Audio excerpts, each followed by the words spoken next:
Oke, Assalamualaikum warahmatullahi wabarakatuh, sahabat Kuat Consulting NLP Smart Indonesia. Siang ini saya selesai melakukan beberapa asesmen untuk program sertifikasi trainer skema trainer di KKNI level 4. Jadi ada level 3, level 4, level 5, dan level 6 master trainer. Itu kita laksanakan di TUK Kuat Consulting. Ada yang kita sebut dengan yang namanya standar kompetensi. Artinya ada standar-standar yang menjadi standar minimal ketika akan bersertifikasi dari BNSP. Dinyatakan kompeten, dinyatakan dia memiliki kemampuan, kapabilitas, dinyatakan dia mencukupi untuk disebut kompeten karena ada standar minimalnya yang memang harus dipenuhi. Sehingga menjadi ukuran bahwa seseorang yang sudah memiliki sertifikat sebagai seorang trainer, entah itu dia di KKNI level 3, 4, 5, atau bahkan di master trainer, berarti dia sudah teruji, sudah dilakukan sebuah akses, sudah membuktikan diri memiliki standar kompetensi minimal. Ada yang bilang, bagaimana ketika dia atau seseorang sudah memiliki kompetensi yang lebih? Yes, ketika dia menunjukkan dengan kompetensi yang ada pada level tertentu, maka itu sudah menunjukkan kompetensi dia di standar minimalnya. Kalau toh dia memiliki kualitas yang lebih, kompetensi yang lebih, dan lain-lain, itu menjadi nilai tambah. Tetapi yang sudah diatur dalam sebuah standar yang ada di BNSP adalah standar minimalnya yang harus dipenuhi. Dalam kehidupan sehari-hari, entah di dalam karir kita, Anda sebagai profesional, sebagai karyawan, bahkan Anda sebagai pengusaha, selalu harus memiliki standar minimal di dalam sebuah capaian.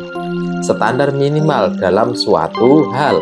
Ketika akan dilakukan sebuah aktivitas, ada nilai hasil output dengan standar minimal untuk dinyatakan berhasil atau tidak. Standar minimal ini menjadi ukuran apakah aktivitas yang dilakukan memenuhi kriteria harapan yang akan kita tuju atau belum. Misalnya, kita akan berangkat ke Jakarta. Kita menetapkan waktu dari kalau saya berada di kota Solo mau ke Jakarta menggunakan kendaraan pribadi, saya tetapkan waktu 6 jam.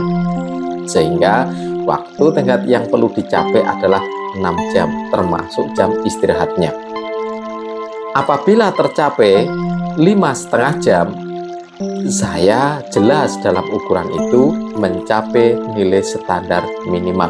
Artinya paling lambat saya harus mencapai Solo ke Jakarta adalah 6 jam. Jika saya lebih cepat, itu berarti saya memenuhi kriteria standar yang ada.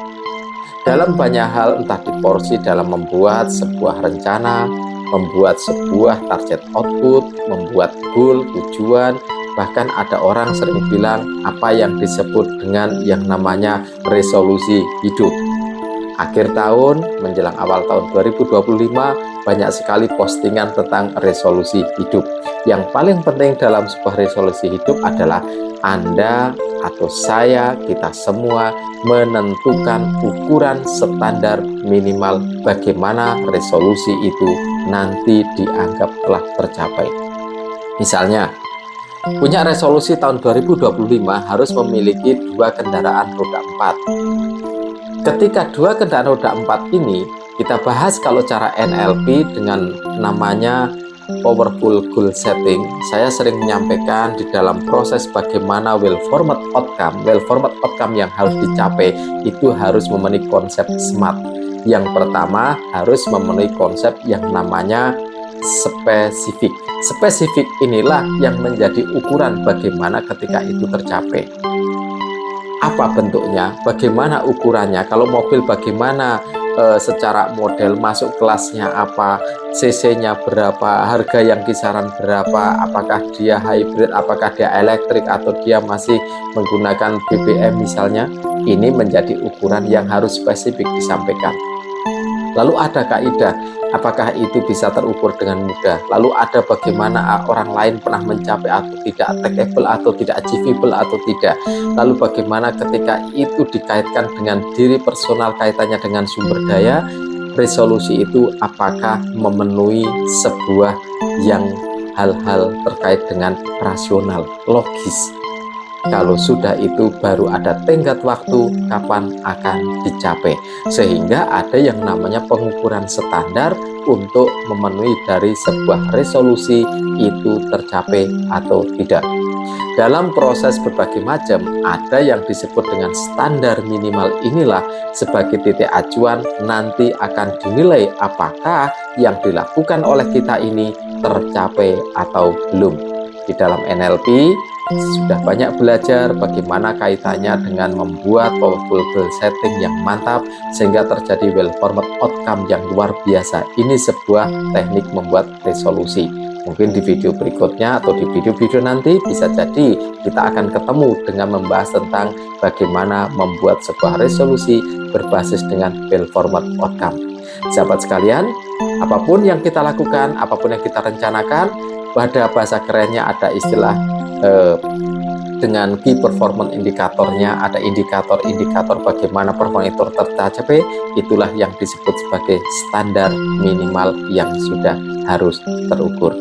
Sahabat sekalian, sampai ketemu di video-video yang lainnya. Semoga memberikan manfaat dan inspirasi untuk Anda semuanya dan keberkahan di dalam hidup kita semua. Allahumma amin. Wassalamualaikum warahmatullahi wabarakatuh.